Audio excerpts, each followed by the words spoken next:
오늘 하나님 주신 말씀 사무엘상 22장 1절부터 5절까지의 말씀을 함께 나누겠습니다. 이제 마스크가 제 분신처럼 착 달라붙어 있어서 어색하지는 않습니다. 자, 오늘 말씀을 여러분들과 함께 나누는데 지난주 말씀을 여러분 한번 기억을 더듬어 봅시다. 다윗이 지금 어디에 갔었죠? 가드, 블레셋 땅 가드에서 있었습니다. 거기서 무슨 일이 있었습니까? 미친 척하면서 침을 흘리면서 살아남기 위해서, 그렇죠? 침을 흘리면서 미친 척하고, 그러니까 이 가드 사람들이 방심을 합니다. 저 미친놈이 왜 왔어? 이렇게 방심을 할 때 그 틈을 놓치지 않고 가까스로 이 가드를 빠져나옵니다. 그리고 또 다시 유대 땅으로 들어가요. 자, 우리가 계속 이 지도를 보고 있는데 다윗의 어떤 도피 여정을 지금 여러분들에게 이 지도를 통해서 보여드리고 있는데, 처음에 기브아에서 라마로 갔다가, 그죠? 라마에서 사무엘을 만나고, 거기서 라마에서 노브로 가서 제사장 아히멜렉을 만나고, 거기서 거짓말을 능통하게 하고, 거기 가까스로 살아남아서 어디로 도망갑니까? 가드라고 하는 땅으로 도망갔는데 거기는 블레셋 땅이었다. 근데 거기서도 미친 척하고 그렇게 간신히 살아남고 다시 또 어디로 들어옵니까? 다시 유대 땅으로 들어와요. 아둘람은 유대 땅이라는 것을 여러분 지도를 통해서 알 수 있죠. 어디로 가야 할지 지금 갈피를 잡지 못하고 있는 거죠. 이리저리 지금 헤매고 있는 중이라는 거예요. 갈팡질팡하며 헤매다가 아둘람에 있는 어느 동굴에 들어갑니다. 그러니까 우리가 아둘람 동굴 하니까 어떤 아둘람 동굴이라는 것이 특정하게 있는 거라고 생각하지만 사실은 그렇지 않고, 다윗이 실제로 있었던 동굴이 어떤 것인지 정확하게 알려지지 않습니다. 하지만 아둘람 지역은 석회 동굴이 꽤 많이 있다고 합니다. 여러 동굴이 있는데 아마 여러 동굴 중에 하나이겠죠. 어느 동굴로 그가 들어가 숨습니다. 사무엘상 22장 1절에 보면 이렇게 되어 있어요. 그러므로 다윗이 그곳을 떠나 아둘람 굴로 도망하매. 근데 저는 말씀을 준비하면서 이 구절에 상당히 오랜 시간 지금 머물렀어요.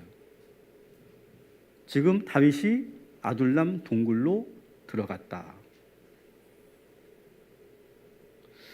저는 이 말씀에서 저는 상당히 많은 감정이입을 하게 됐습니다. 어떤 마음이었을까, 지금 이 굴에 들어간 다윗. 저도 사실은 살면서 갈 곳을 찾지 못하고 방향을 잃었던 적이 있었거든요. 어디로 가야 할지, 뭘 해야 될지. 다윗이 지금 지도를 보면서 왔다 갔다 하고 갈피를 잡지 못하는 것처럼 저도 방향을 잃어버리고, 그리고 깊은 동굴 속으로 들어갔던 그런 경험이 저에게 있기 때문에 다윗이 상당히 많이 공감이 되고 감정이입이 됐던 거예요. 지난 일들이 막 이렇게 주마등처럼 이렇게 흘러갔습니다. 어디로 가야 할지 방향을 잃어버리고 이리저리 헤매도 보하고, 그러다가 더 이상 일어날 힘이 없어서, 그리고 세상으로 나갈 자신이 없더라고요. 어느 순간 무섭더라고요, 세상이. 그래서 깊은 동굴로 제가 들어갔던 경험이 저에게도 있거든요. 오늘 말씀은 어쩌면 인생의 동굴을 경험한 분들이라면 너무나 잘 공감이 되고 이해가 되는 말씀이라고 생각해요. 인생의 동굴을 모르는 분은 아마 여기에 없을 거예요. 어린이들 빼고는, 천진난만한 그 어린이들 빼고는 아마 인생의 동굴을 모르는 분은 없을 거예요.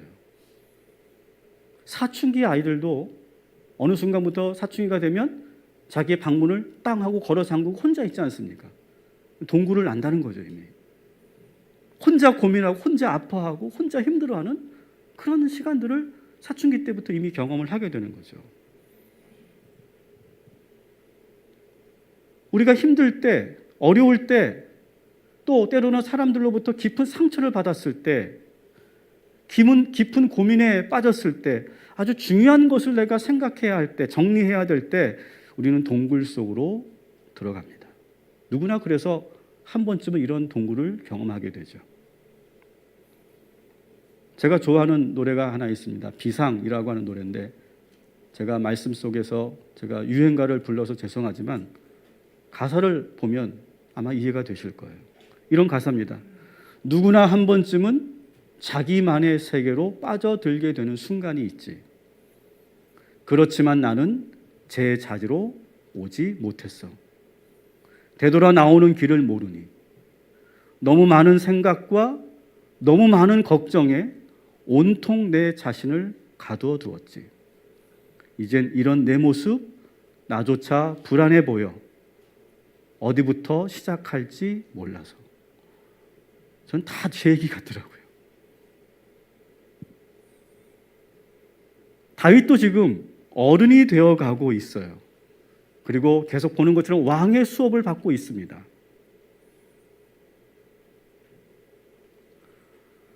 여러분, 그런데 이 동굴은 사춘기나 젊은이들만 경험하는 것이 절대 아니죠. 특히 남자들은 어떤 갑작스러운 사건이 일어나거나 해결하기 어려운 문제가 생기면 나이와 상관없이 동굴로 들어간다고 합니다. 그 유명한 책 있죠. 화성에서 온, 자꾸 헷갈려. 남자야 여자야? 화성에서 남자가 왔어 여자가 왔어? 화성에서 온 남자, 금성에서 온 여자. 그 책에 보면 남자들은 힘들고 어려우면 자꾸 동굴로 들어간다는 거죠. 마음의 문을 열지 않고 아무하고도 얘기하고 하지 않습니다. 그래서 아내들은 답답해 죽죠. 속 터져 죽죠. 근데 아무리 끌어내려고 해도 나오진 않는다는 거죠. 좀처럼 남자들이. 여자들은 어떨까요? 여자들도 마찬가지예요. 저는 여자들도 마찬가지라고 생각해요. 남자 여자 구분 없고 나이 상관없이 우리는 이런 동굴 골방을 들어갈 때가 있어요. 어쩌면 현재 이 깊은 동굴을 지금 들어간 상황에서 이 예배를 드리고 계신 분들이 이 자리에 계실 수도 있어요. 중요한 것은 나만 그렇지 않다는 거예요. 나만 그렇게 동굴이 있는 게 아니라는 거예요. 여러분, 우리 그리스도인들도 항상 에너지가 넘치고 항상 성령 충만하면 얼마나 좋아요.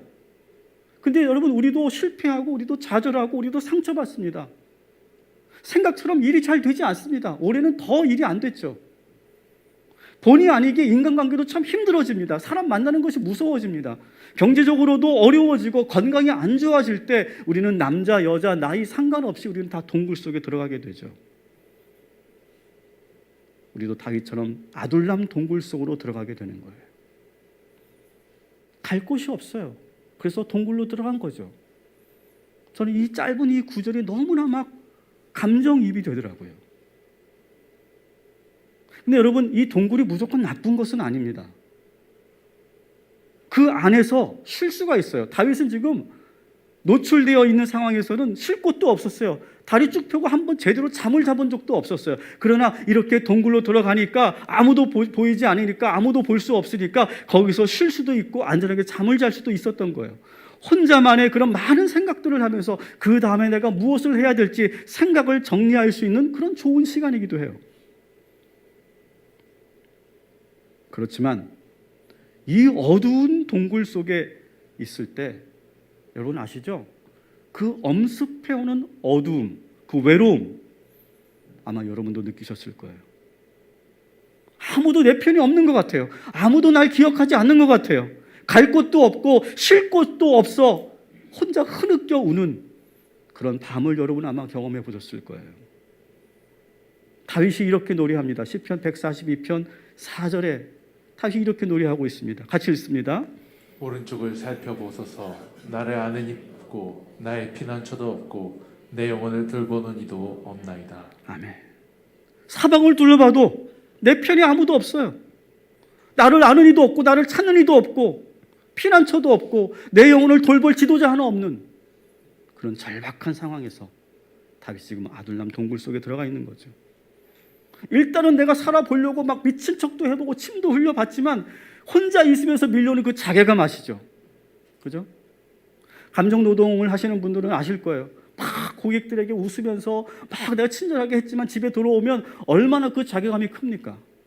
그보다 지금 몇 배의 그 자괴감을 느끼고 있는 거죠. 혼자 있을 때. 여러분, 그래서 동굴 속에 너무 오래 남아 있으면 큰일 나는 거예요.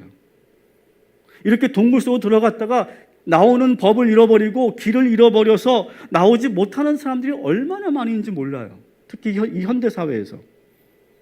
이 현대 사회에서 집 밖으로 나가지 못하는 은둔형 외톨이들이 점점 많아진다고 하죠. 일본에서는 아예 이것이 사회적 문제가 됩니다. 그래서 이렇게 은둔형, 집 밖으로 나오지 않는 이 은둔형 외톨이들을 뭐라고 합니까? 히키코모리라고 불러요. 이 히키코모리들이 일본에서 상당히 심각한 문제예요. 그리고 일본에서는 지금 8050 리스크라고 하는 것이 지금 대두되고 있어요. 이게 뭔지 아세요?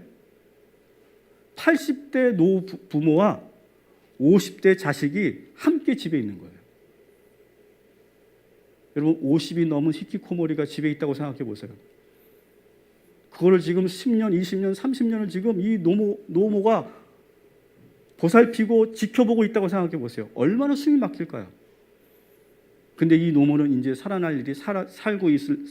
날이 얼마 남지 않았어요. 이 부모가 죽으면 이 50대 히키코모리는 어떻게 될까요?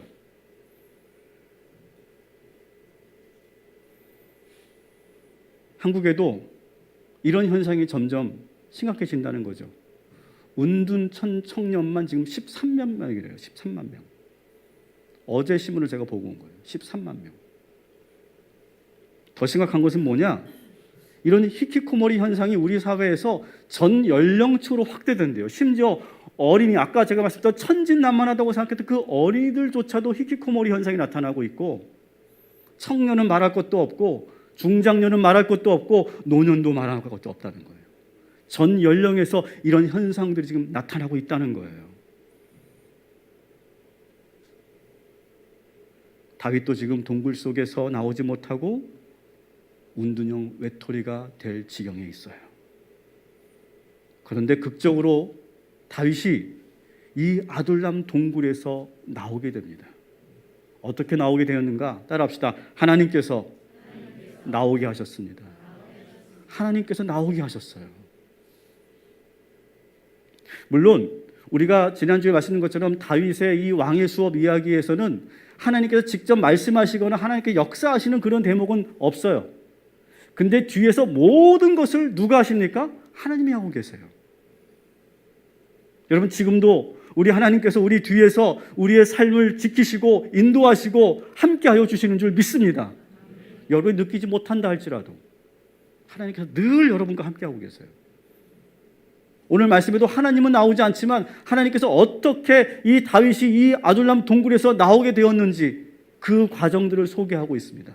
나오게 된 세 가지 이유를 오늘 우리가 보게 되는데, 첫 번째 1절을 한번 같이 다시 한번 읽어보도록 하겠습니다.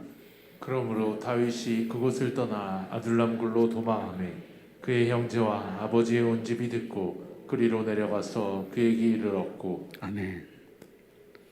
동굴 속에서 혼자 외롭게 있을 때 갑자기 누가 나타납니까? 다윗의 가족들이 들어와요. 깜짝 놀랐겠죠. 아무도 모르는 곳에 숨어 있는데 가족들이 어떻게 알고 왔는지 지금 너무나 깜짝 놀랐을 거예요. 너무 반가웠겠죠. 아버지도 형들도 나를 잊었다고 생각하고 나를 포기했다고 생각했는데 가족들이 오는 순간 너무너무 기뻤을 거예요.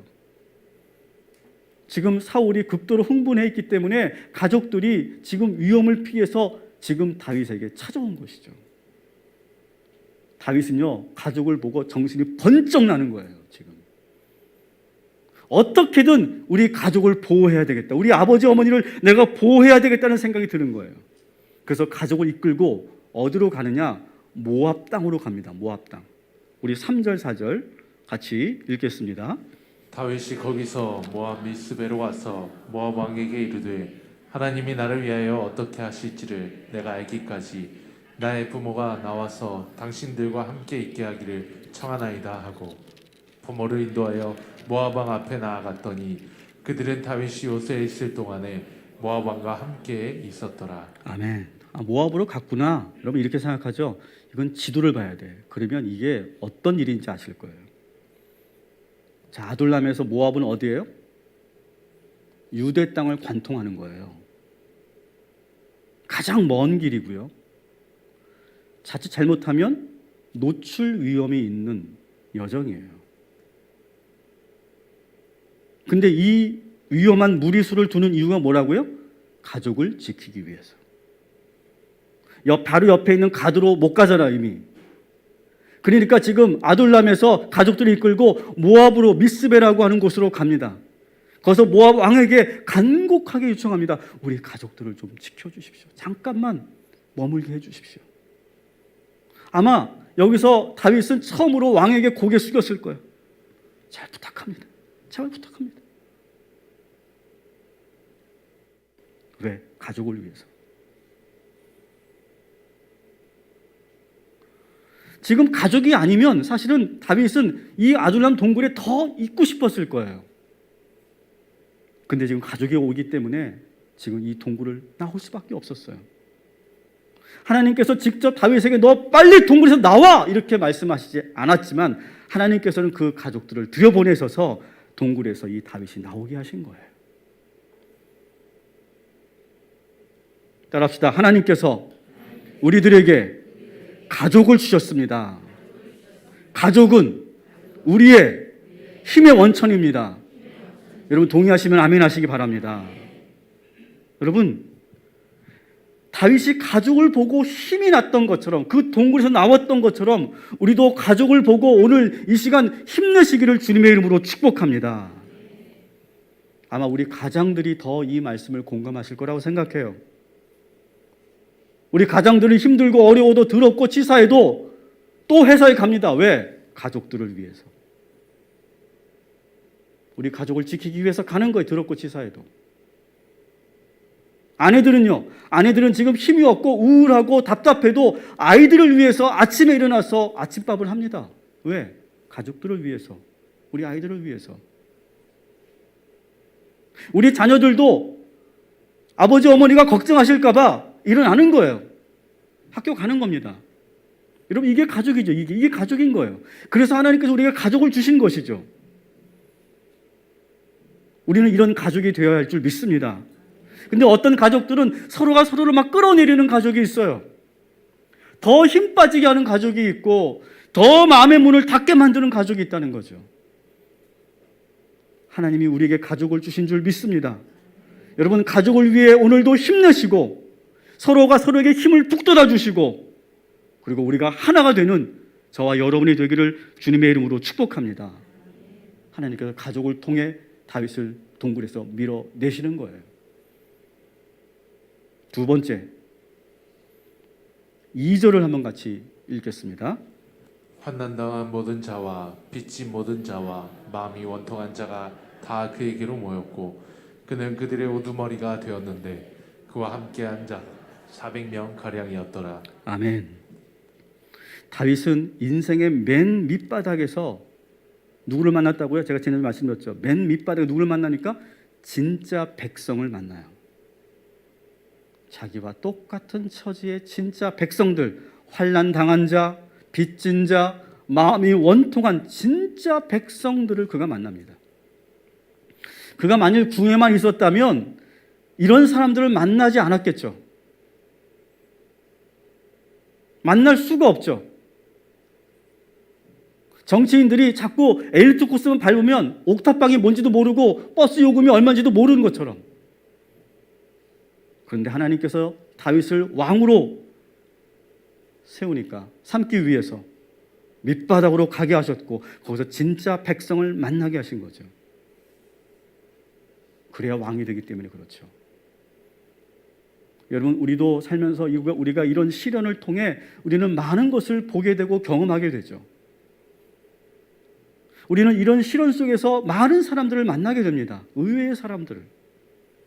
거기서 운명적인 사람을 만나게 됩니다. 제가 나중에 이 아둘람에서 모였던 이 400명 가운데 아주 유명한 장수가 나오고 그들이 다윗에게 했던 그런 감동적인 이야기를 제가 나중에 소개할 거예요. 아둘람 이야기를 다시 할 거예요. 한번. 운명적인 만남을 여기서 만나게 됩니다.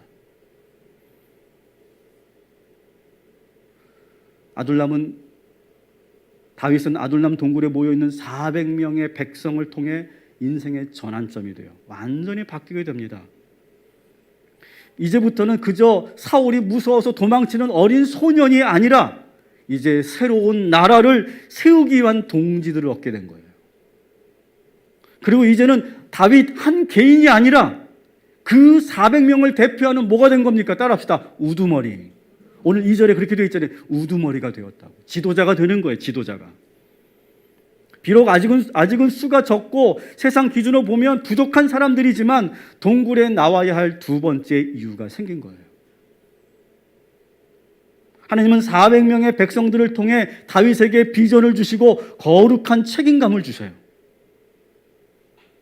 여러분, 자기만 믿고 따르는 사람들이 있다는 거, 이게 큰 부담이 되기도 하지만 이게 얼마나 큰 힘이 됩니까? 더구나 아무것도 없잖아요. 지금 다윗은 뭐 칼도 제대로 없어요. 뭐 돈이 있습니까? 뭐가 있습니까? 뭐 하나 챙겨줄 것이 없는데 뭘 믿고 나를 이렇게 따라왔을까 생각해 보니까 항상 다윗은 가슴이 뭉클뭉클했을 거예요. 저도 목회하면서 우리 성도들을 보면서 내가 뭐 아무것도 없는데 왜 성도들이 이렇게 나와 함께하는 것일까? 저는 여러분을 보면서 항상 감사합니다. 그거 힘이죠, 그게. 기업을 하시는 분들은 아마 이 상황을 여러분 너무나 잘 아실 거라고 생각해요. 이 기분을. 우리 회사가 먹여 살리는 가족이 몇 가정인데 그냥 내가 그 사람에게 그 한 사람이 월급 주는 게 아니라 월급을 통해서 그 가정이 먹고 살잖아요. 그 가족이 모두가 5식, 6식구가 다. 그런 가족이 지금 한두 가정이 아니다라고 생각하면 어떻게 됩니까? 대표가 더 힘을 낼 수밖에 없는 거죠. 힘을 내서 용기를 가지고 영업하는 거예요. 막 자금 확보하기 위해서, 투자 받기 위해서 막 고개도 숙이는 거예요. 지금 다윗이 모압 왕 앞에서 고개 숙이듯이 제발 우리 가족을 살려주십시오라고 고개 숙이듯이 그렇게 할 수 있는 거예요. 먹여 살려야 되니까. 회사 직원들도 힘들겠지만 기업을 경영하는 대표들의 이 고충도 우리는 알고 있어야 되죠. 사랑하는 성도 여러분, 하나님께서 우리를 이 땅에 보내신 이유가 뭐라고 생각합니까? 그저 나 한 사람 이 세상에서 누리며 살라고 이 땅에 보내셨습니까? 잘 먹고 잘 사는 것이 우리의 인생의 목표입니까?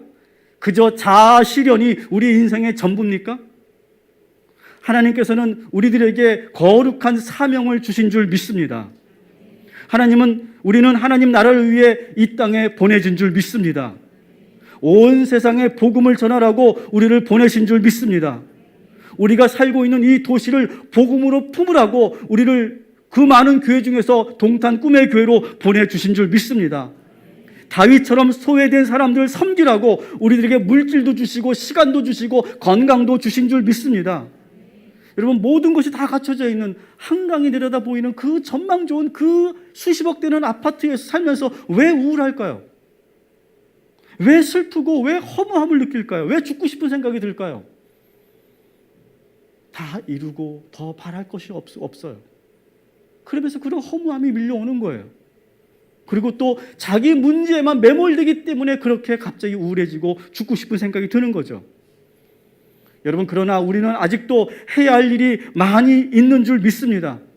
하나님을 위해서, 교회를 위해서, 이웃들을 위해서 십자가를 지고 희생할 때 하나님께서 우리에게 진정한 능력을, 십자가의 능력을 허락해 주실 줄 믿습니다.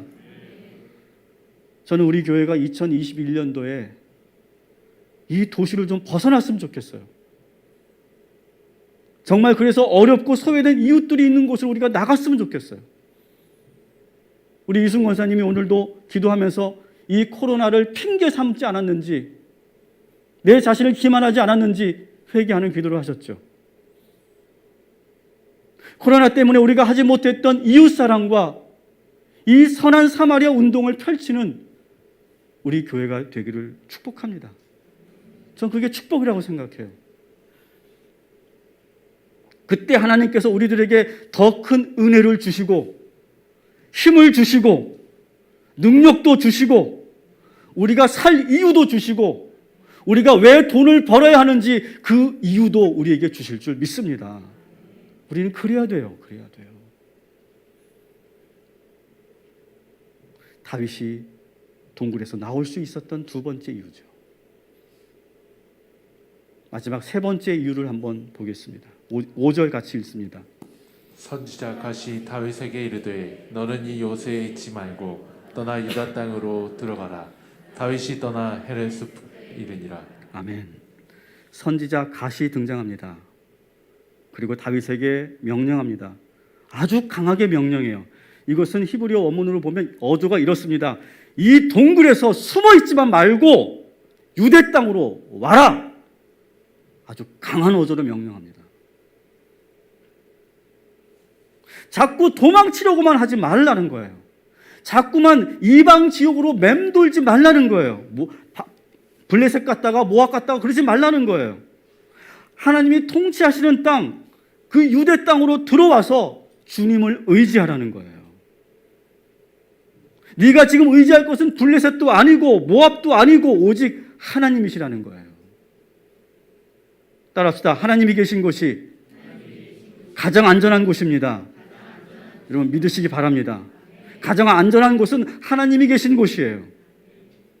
사랑하는 여러분, 동굴에서 나오시기 바랍니다.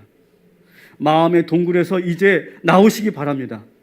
계속 마음을 꽁꽁 싸매두고 나오지 않으면 어느 순간 나오는 방법을 잃어버리고 길을 잃어버리게 돼요. 더 깊은 늪속으로 빠져들어가게 됩니다. 주님이 있는 성전으로 오셔서 여러분 부르짖으며 기도하시고 은혜 받을 수 있는 자리라면 어디든지 달려가서 은혜 받으시고 좋은 성도들과 교제하시고 큰 일이든 작은 일이든 교회에서 봉사하시고 활발하게 움직일 때 하나님께서 우리에게 새 힘을 주실 줄 믿습니다. 그래서 새벽에도 나오라고 하는 거고 수요일에도 나오라는 거고 금요일도 나오라는 거예요. 자꾸 나오라는 거예요. 짜증내거나 귀찮아하지 마세요, 제발. 자꾸 나오라는 거예요. 동굴에서 나오게 하는 거예요, 우리 교회가. 지금 다윗이 사실은 나오고 싶지 않아요. 좀 더 있고 싶어요. 근데 지금 주의 종이 선지자가 명령하니까 순종하는 거예요. 그런 것처럼 여러분 이 앞에 있는 주의 종이 여러분들에게 선포할 때 여러분 무조건 이 말을 듣고 순종하고 나오시기 바랍니다. 나사렛 예수 그리스도의 이름으로 명하노니 영적 침체에서 나올지어다. 깊은 동굴 속에서 예수의 이름을 붙잡고 나올지어다. 우울하고 답답하고 슬픈 마음에서 예수 손잡고 나올지어다. 자꾸 세상만 발휘하지 말고 쓸데없는 사람 만나지 말고 예수님이 계신 이 거룩한 성전으로 나올지어다. 이 주의 종의 선포를 믿고 순종하고 나오면 우리가 살게 될 줄 믿습니다. 다윗의 힘은 뭔지 아세요? 이렇게 힘들고 어려울 때마다 뭐 했다고요? 찬양하고 기도했어요. 지난주도 보셨죠? 그렇게 미친 척하고 침을 질질 흘리고 그리고 가까스로 도망가서 그는 뭐 했어요? 하나님을 찬양하고 노래했어요. 이번에도 마찬가지예요. 자, 시편 57편을 한번 찾아봅시다.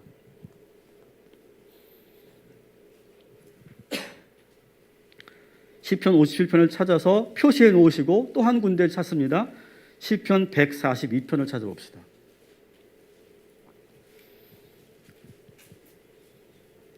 시편을 볼 때 이 표제가 참 많은 그런 단서를 우리에게 주는데요. 57편의 표제를 한번 같이 읽어보겠습니다. 다윗이 사울을 피하여 굴에 있던 때에, 이때 쓴 시예요. 57편이. 자, 142편도 표제가 되어 있습니다. 다윗이 굴에 있을 때에 지은 맞쓰길 곧 기도, 이렇게 되어 있어요. 우리가 이 시들은 우리가 금요심야 때 이제 시편 말씀을 제가 할 거기 때문에 그때 우리가 자세히 다룰 건데 우리가 다 보지 못하지만 시편 이 142편을 먼저 우리가 볼 건데요. 시편 142편에 동굴 속에 있는 그 다윗의 그 답답한 마음이 있는 그대로 표현되고 있습니다. 막 토해내듯이 우리 1절부터 5절까지 한번 같이 한 목소리로 읽어보겠습니다. 내가 소리내어 여호와께 부르짖으며 소리내어 여호와께 간구하는도다. 내가 내 원통함을 그의 앞에 도로하며 내 원을 그의 앞에 진술하는도다. 내 영이 내 속에서 상할 때에도 주께서 내 길을 아셨나이다. 내가 가는 길에 그들이 나를 잡으려고 올무를 숨겼나이다. 오른쪽을 살펴보소서. 나를 아는 이도 없고 나의 피난처도 없고 내 영혼을 돌보는 이도 없나이다. 여호와여, 내가 주께 부르짖어 말하기를 주는 나의 피난처시오 살아있는 사람들의 땅에서 나의 품기시시라 하였나이다. 아멘. 자신의 처지를 처지가 너무 비참해서 지금 울부짖는 그런 다윗의 소리가 들리시죠? 그러다가 5절을 보십시다. 5절에 보니까 다시 주님을 찬양합니다. 주는 나의 피난처시요 살아있는 이 땅의 모든 것 중에 주님은 나의 분기십니다. 이렇게 노래하고 있어요. 주님은 나의 피난처라고. 그리고 57편을 보겠습니다.